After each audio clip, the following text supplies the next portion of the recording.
I'm going to do the introductions over by the mural, or because you're in East Belfast, it's a mural. It's called Legends and Luminaries, and it features 12, I think it's 12 or a dozen people from this neck of the woods who have gone on to become better known outside of the community. So at the top of the mural, you have the representation, what's called the Holy Trinity of East Belfast. Holy Trinity is Van Morrison, he's depicted to your left. George Best, who's depicted to your right. But at the top, but in the middle then, you have a representation of Aslan. So CSLewis is the third member of the Holy Trinity of East Belfast. So he's represented there. It's not his photo, a portrait of him, but it's of Aslan. And Lewis is also, he's the only person that's represented twice in the mural. He's also, if you look down to the bottom right, you'll see the stained glass windows in St Mark's, Dundela, dedicated to Lewis's parents by him and his brother Warney in 1929. As part of this, 1930. So as part of this tour, we'll actually get in to St Mark's, Dundela this morning, and we'll be able to see that those windows up close and personal. So that's the crack, and so without further ado then we'll walk across the square. This is the Searcher statue, and it predates the statues down in the square by about 18 years. It was unveiled in 1998 on the centenary of Lewis's birth here in East Belfast. So we're going to see the site of his birth. So when it was first unveiled, people could be seen queuing here on a Friday and a Saturday night trying to work out if it was an ATM or a toilet. We've now worked out that it's a sculpture. It depicts Digory Kirke entering Narnia through the wardrobe.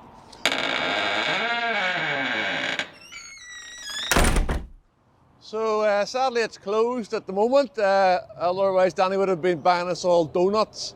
On this site then was previously was this shop. It was called Horatio Todd's, and this is a man. This is Horatio Todd here. Well, this is him here as a younger man, making up some of his potions and elixirs. He was a chemist, and this is him as an older man then. Horatio Todd, was a chemist with his shop here, but he's best known now for lending his name to the pub restaurant up at Ballyhackamore called Horatio Todd's. So why am I talking about Horatio Todd's on a CSLewis tour? Well, according to Lewis, a quote, "By far the most important of the informal gathering points in Strandtown at the turn of the 20th century was Horatio Todd's chemist shop at 72 Hollywood Road.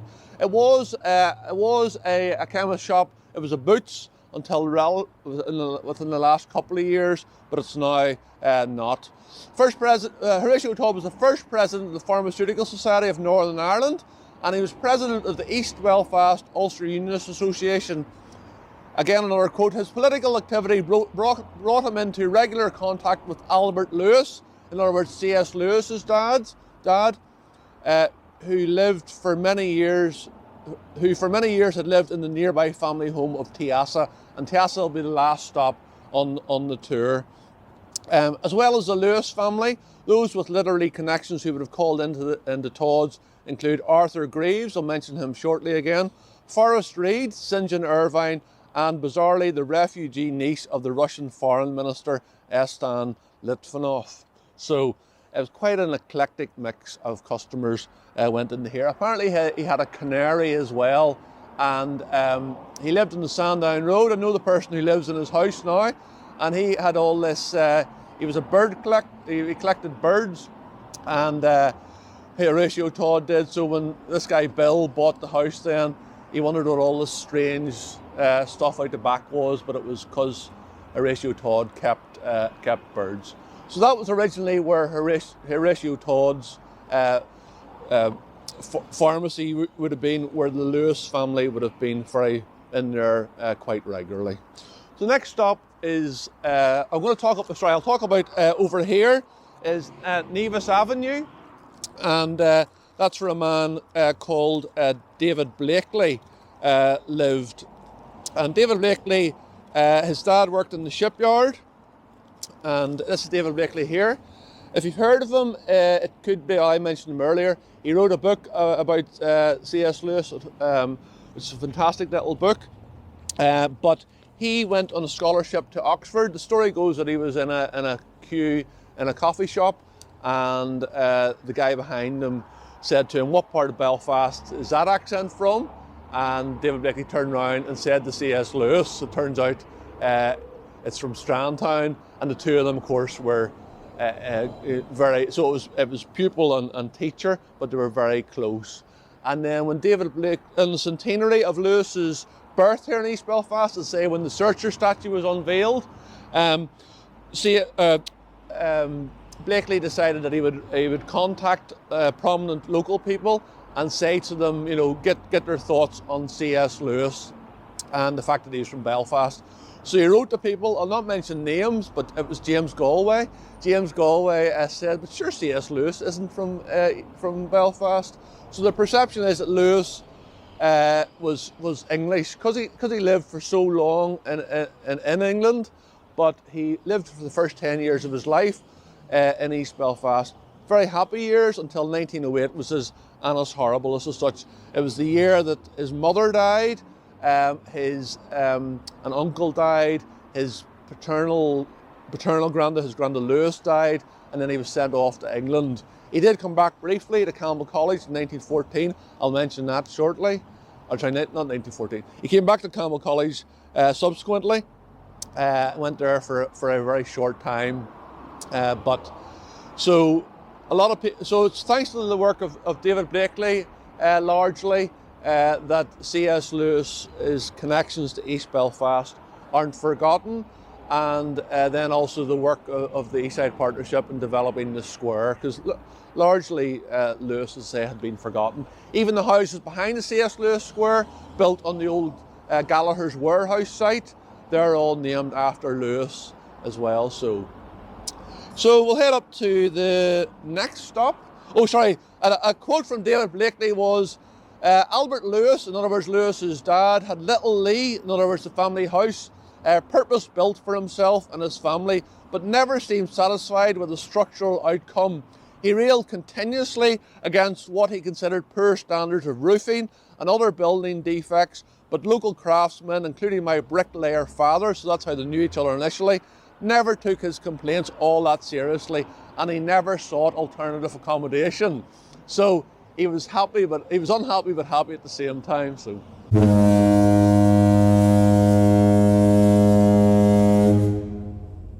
So this is the site, as you can see from the blue plaque here above my head, of Lewis's birth in 1898. This is a copy of his birth certificate, where he's listed as his dad's listed as a solicitor. So we'll talk about his dad shortly. So he was christened Clive Staples Lewis, but then at the age of about 4, his favourite dog died. His dog was called Jaxie. So Lewis then wanted to be referred to as Jaxie. Thankfully that was abbreviated to Jack.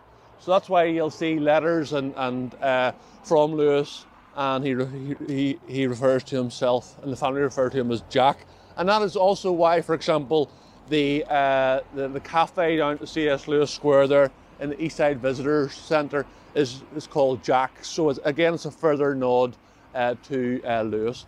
But on this site then used to be this building here, Dundela Villas, first home of Albert and Flora Lewis, and only known pictures. This is a painting by a man called Alan Seaton. I think Alan Seaton worked in Horatio Todd's chemist shop. So that, yes, absolutely. So it used to sit on this site.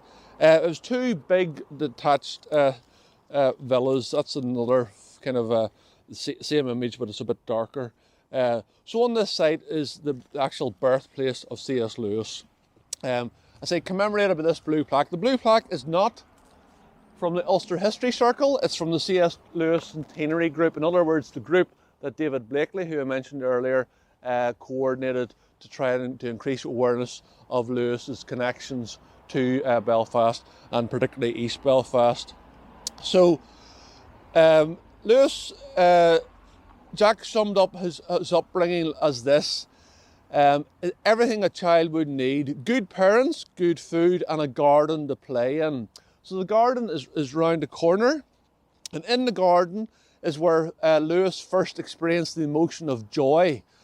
Warnie, in other words, his only sibling, his older brother, presented his brother with a toy garden made from moss and leaves in the lid of an old biscuit tin that triggered a feeling for Jack of bliss that was tinged with a delectable longing, what he would later come to define as joy. So Lewis's biography is called Surprised by Joy. Some people think that it's the joy in question is his wife, Joy Davidman, and it could be, but he talked throughout in his work about joy, the emotion of joy. So in this very garden here is where C.S. Lewis first experienced joy. He also said, as you can see from the image, it's on a raised site. So it's hard to see, but if you turn around, he said, from our front door, we looked down over the wide fields to Belfast Loch. Don't forget the area would have been more underdeveloped in those stages. At that stage, over the wide fields to Belfast Loch and across to the long mountain line of the Antrim shore, Divis, Colin, and Cave Hill. So you can just about see Cave Hill through that tree. Certainly, you can see it from the top of the steps. This was in the far-off days when Britain was the world's carrier and the loch was full of shipping. A delight that both us boys. Delight for both us boys, but most of all to my brother. And Lewis then said, the sound of a steamer's horn at night still conjures up my whole boyhood. So Lewis, both houses that Lewis would have lived in the first 10 years of his life, in other words, here at Dundela Villas and also over at Little Lee, and they both sat in an elevated position over the top, over Belfast, above Belfast, and away from the pollution. So in both locations, he would have heard the sound of a steamer's horn, for example, at night, and it always took him back to his childhood if he heard that subsequently. And in a letter to his lifelong friend and confidant Arthur Greaves, he talks about the distant murmuring of the yards. So the yards being, there was Harlan Wolff, also one called Workman Clark, but also a shipyard, which I'll talk about at the end of the tour, called McIlwain and Lewis. So that's the main things I have to say here. And also, before we move on, if you look over there, you'll see the Tower of St Mark's Dundela, which is where we're heading. So that's where Lewis's maternal grandfather, Thomas Hamilton, was the first rector. Belmont Road here, and so up here I'll talk about a few things at the top of the street. So up at the top of the street was this, I'll go here, was a building called Penryn. This is Penryn here, and it's now Strathern Prep School. It's where my daughter went to school, nearly bankrupted me in the process, but she did okay out of it. But that was previously a private house. It belonged to a company a family called Thompson, and they were a handkerchief manufacturer and had a fancy linen business in Hope Street in Sandy Row in Belfast. They lived at Penryn. And the Thompson family enjoyed a sociable relationship with both the Greaves family. I talked about Arthur Greaves. I mentioned Arthur Greaves there. He was C.S. Lewis's lifelong friend, as well as the Lewis family. Warnie and Jack both attended banjo parties at Penryn, engaging in, quote, literary charades and bridge games at Jimmy's. So Jimmy was James Thompson. In 1916, when Jack was at school in Surrey, he was despondent that he could not accompany Arthur Greaves on a visit to Penryn. So Lewis would have attended banjo parties and engaged in literary charades in Penryn, this school here. So you need to go up the top of the road, and the Belmont Presbyterian Church is just opposite there. Also up the top of the road then, and we're not going that way now because we're destined for St Mark's Dundella, is Campbell College. Now Lewis spent part of the autumn term of 1910, in other words, age 12 there. So he was quite a sickly child. He only actually stayed he was a boarder at Campbell College, which was unusual because you could literally walk there in about 15 minutes to Little Lee, but his father chose to board him there. It's because Albert Lewis, when his wife died on Albert's birthday. This is Flora here, aged only 46, and she died in 1908. Nobody in the family could cope, but so Jack couldn't cope because he had been previously homeschooled by his beloved mother, and Warnie couldn't cope either. But also Lewis's father Albert couldn't cope as well. So he sent him off to England. Came back briefly for a short time to Campbell before he returned to England.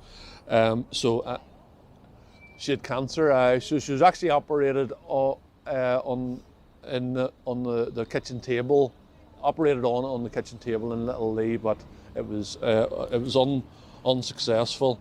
So that's her there. She's a very, very clever lady, and she was one of the first females to enrol in Queen's College. In other words, before it was Queen's University, but she got a first-class degree in mathematics. So whilst her second eldest son was a whiz with words, she was actually a very, very competent mathematician. And then this is the father. He was Albert, and he was a solicitor. So you can see here that under one of his arms, then he's got a book represented in English literature. So Lewis is kind of an intellectual hybrid, a very important, very clever mother in maths, a very clever father then in writing. So, and then this is Lewis with his father, but you can see there's after his mother had died, you can see they're not comfortable in each other's company. That's a very kind of uncomfortable looking photograph. Say probably these days you would say they were both, and Warnie were suffering from PTSD because of the premature death of the mother.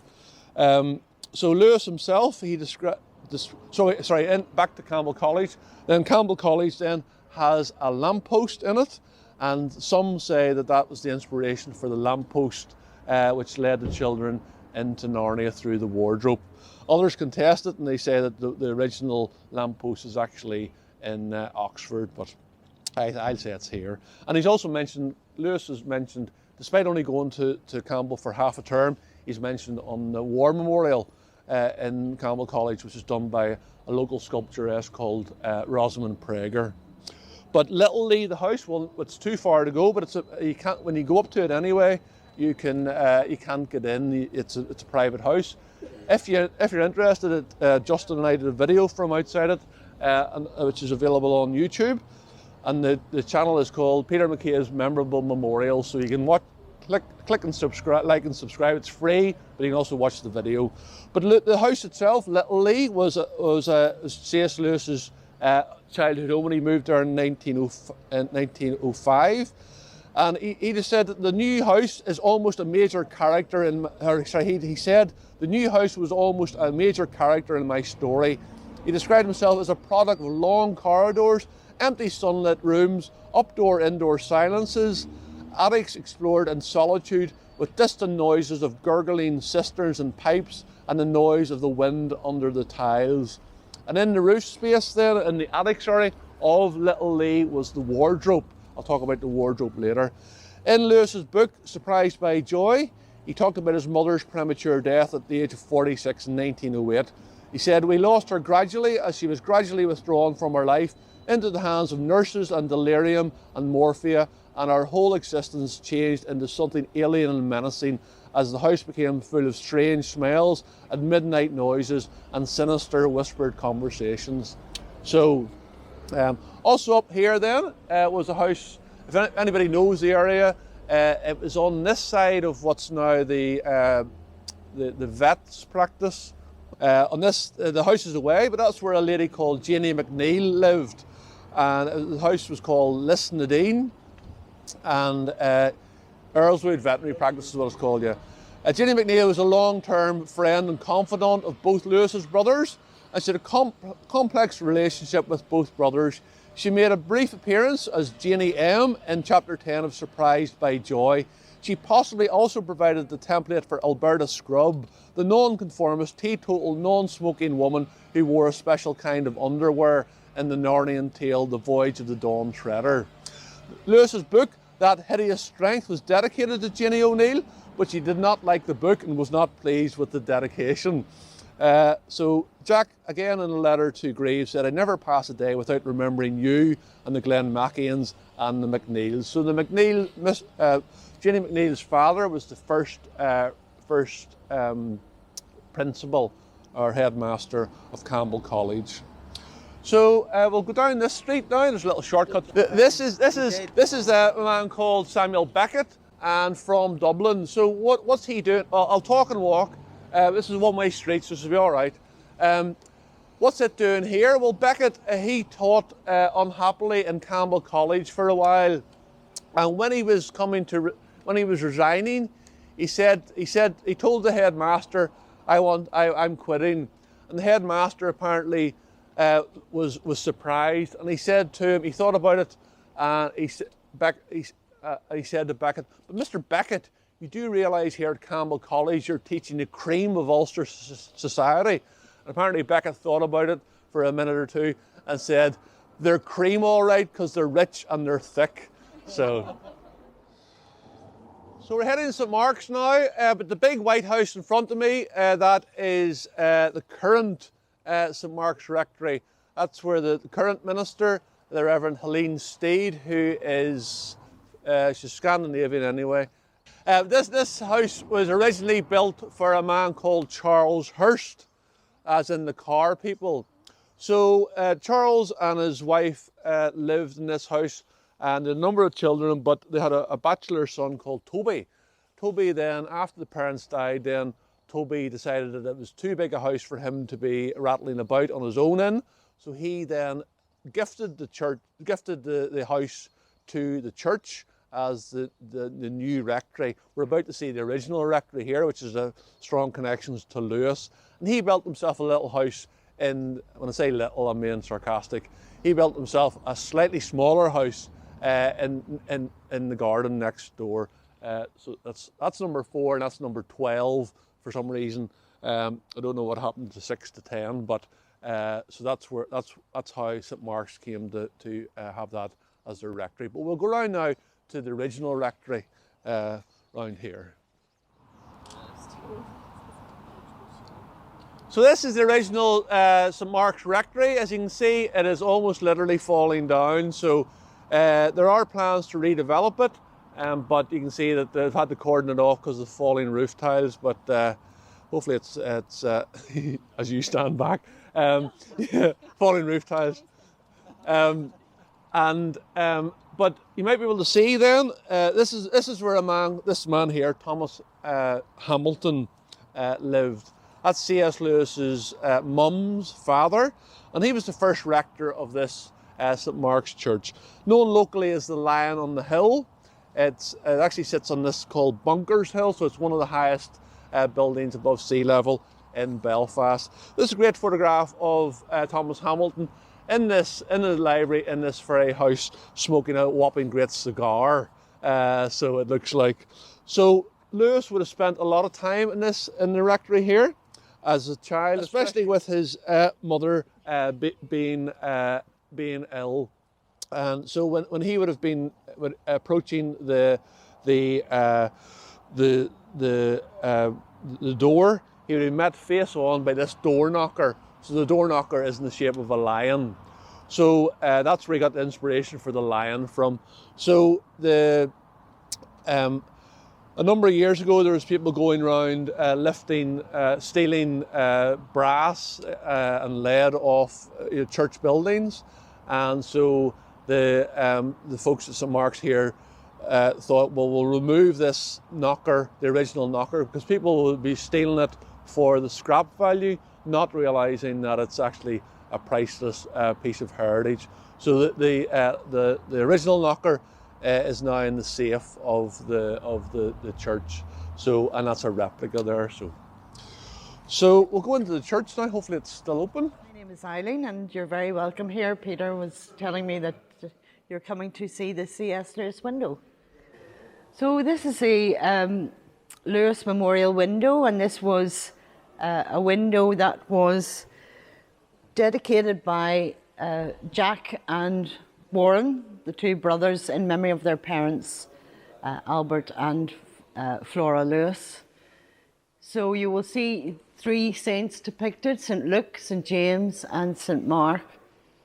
And you may sort of ask, well, why those particular saints? So we have St. Luke and St. Mark now are gospel writers, but St. James isn't. So, I mean, again, you may say, well, why is St. James there? Well, Albert Lewis, the father of Jack Lewis, was Albert James Lewis.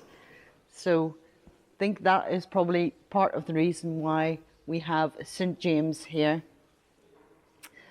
And St. James, you will see the note things identifying pilgrimage here. So down at the bottom in the little blue glass, you will see the bag and the scallop shell, which identify a pilgrim. And obviously up at the left shoulder, you will see a ship.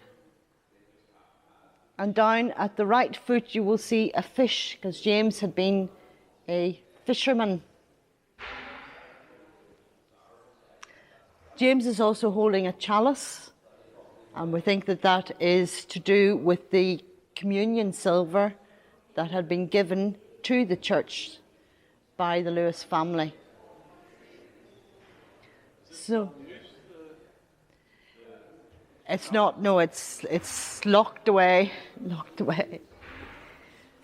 So St. James, now also the little houses along the bottom, I always felt that they were like the houses up at Strandtown village just up the road here, but apparently they're the houses along the Pilgrim's Way of the Santiago de Compostela in Spain. So Santiago is St. James in Spanish. St. Luke, well again, why St. Luke? St. Luke was the doctor. And it could be that because Jack Lewis's mother died when he was 9 years old, and she obviously, with cancer, maybe had a lot of medical care, that could have been the reason for the choice of St. Luke, really, in memory of all the care that she had received when she died. St. Mark obviously is connected with the church here. And if you look above the shoulders of both St. Mark and St. Luke and St. Mark, you will see their religious symbols. So at the shoulders, behind the shoulders of St. Luke, you will see the winged bull. And behind the shoulders of St. Mark, you will see the winged lion. Now, it's maybe a bit hard to see. If you look to the right shoulder, you will see a green, it looks like a beetle, but that's actually the face of the lion. And you will see the green wings going off from it. So that's religious symbols for those two saints, the winged lion, the winged bull. Above at the top, there is a little picture of St. Mark's, just right at the top. Now there's a little bit more light coming through, but really it's best to see this in the mid-afternoon when the sunlight is coming through. Say it was placed there in 1933. It's the most modern of the stained glass windows, and very different in style to the other ones. It was designed by Michael Healy in Dublin, one of a group called the Tower of Glass. I think there's recently been a book actually produced about these stained glass window designers. I'm sure they designed other things as well. But as I say, the most modern of the windows, and one of a number of things that the Lewis family have dedicated in the church. Well, the baptism of that, I mean, that's the original font there when the church was built in 1878. So CSLewis's maternal grandfather, Thomas Hamilton, who was the first rector of St Mark's, would have baptised Jack and Warren at the font, at this font. They say that's original. The golden eagle here, the lectern that you will see just up here, the golden eagle. It's really symbolic of St John with the word of God going out across the world. That was dedicated by cousins of the Lewises, so again part of the Lewis family. No, of the Lewises, of the Lewis family. When the church was built in 1878, it actually finished at the big arch there. That was a wall. The big arch that you see up at the front, it was a wall. And then Sir William Ewart died. Very convenient of him, and the family gave a legacy. So 13 years later, the church was then completed according to William Butterfield's design. William was a renowned English architect, and so the building is unique in that it's the only Butterfield church in Ireland. This is the last stop then, and down this lane then is this house. It's called Tiasa. You can just about see the chimney and the window there, but that's the house there. And it was where a man called Richard Lewis lived. That was C.S. Lewis's paternal granda. The house is called Tiasa, which is Welsh for house that stands alone, which is ironic because the Lewises were Welsh originally, as the name would suggest. But it's ironic then that the house now is completely surrounded by houses. It doesn't stand alone at all. So there's Tiasa there. Back in the day, that's Consbrook Avenue, in other words this street here, but look, there's nothing around it. Even this street here, Parkgate Avenue, was only like a little lane giving access to this house here, Tiasa. And that was where I mentioned Richard Lewis lived, and he was very handy with his hands, and so he built this wardrobe. And the wardrobe was in this house, and then when Richard Lewis moved into Little Lee with the rest of the family, including Jack, then it was taken and it was put in the attic in Little Lee. So this wardrobe is now in Wheaton College in America, in I think it's Illinois. So it's a priceless heirloom, but you can see there that it depicts. You can see the coats there with the door slightly ajar. But as well as Richard Lewis, who sorry, I should have shown you this photograph. This is a family photograph of the Lewises. So this is a very young Jack here, Clive Staples Lewis, on his father's left knee. On his father's right knee then is Warnie, his elder brother, his only brother, and then this is Albert here, and Flora, his mum. So that's the Lewis family unit there. But also included is this man, Richard, in this photograph is Richard Lewis. He's the man that lived down here. So say he was very handy with his hands. He didn't work in a shipyard. He owned a shipyard, and the shipyard in question was called McIlwain and Lewis. So the Lewis being Richard Lewis, C.S. Lewis' paternal granda. And in 1888, they built this little ship here. It was 1,608 tons, and it was called the SS Titanic. So that links C.S. Lewis to the original and Titanic that not a lot of people know about.